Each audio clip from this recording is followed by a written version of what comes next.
Okay, artists, for the next part of our video, we are going to color our expressive portrait in a very colorful way. We're going to start with crayons, and then we'll finish it with watercolor paints.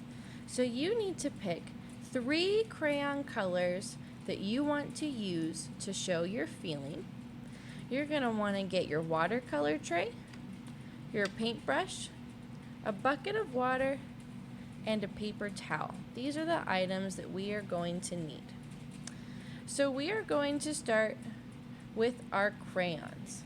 I like to outline my lines in the crayons first.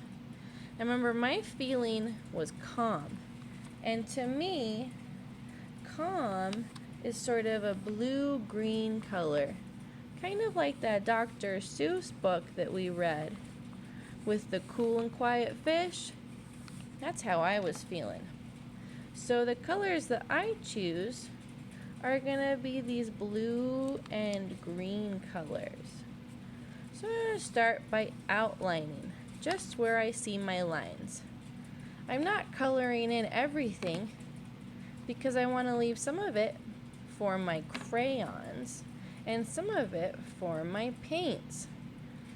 So if we do all of our lines in crayon, all the rest of the area will be covered with paint, and I'll be able to show you this really cool painting technique.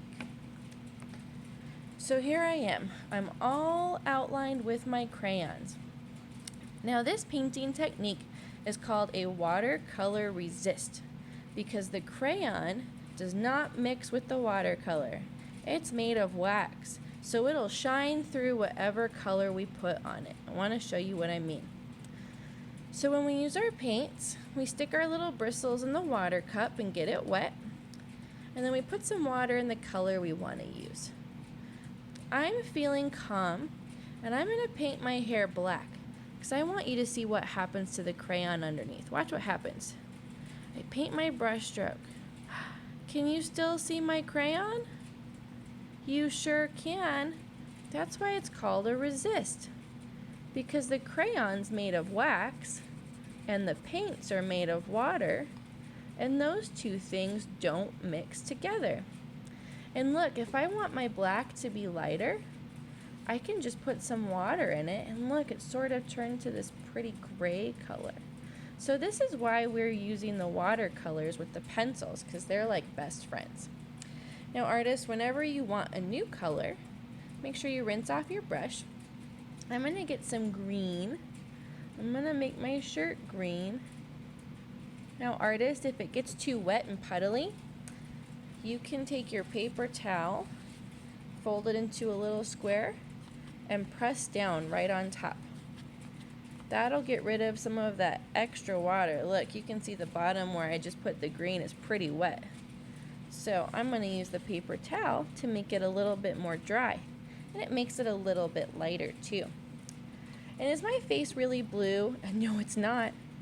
But in my expressive portrait right here, it's going to be a bluish greenish color. So I want you to play around with your colors today, artists. Think about the book we read and some of those paintings that we saw. Think about which colors will best show your feelings today. Look at that. And just like that, I am ending up with a nice, lovely painting. And I can dry it as I go. If I want to, I can paint around my face. This is called the background. And I'm feeling calm, so I'm going to make it kind of orange around the edges so it looks a little different. If I made it blue here too, would you be able to see my face very well? No, not really. So I want to make sure it looks a little bit different. There we go, artists.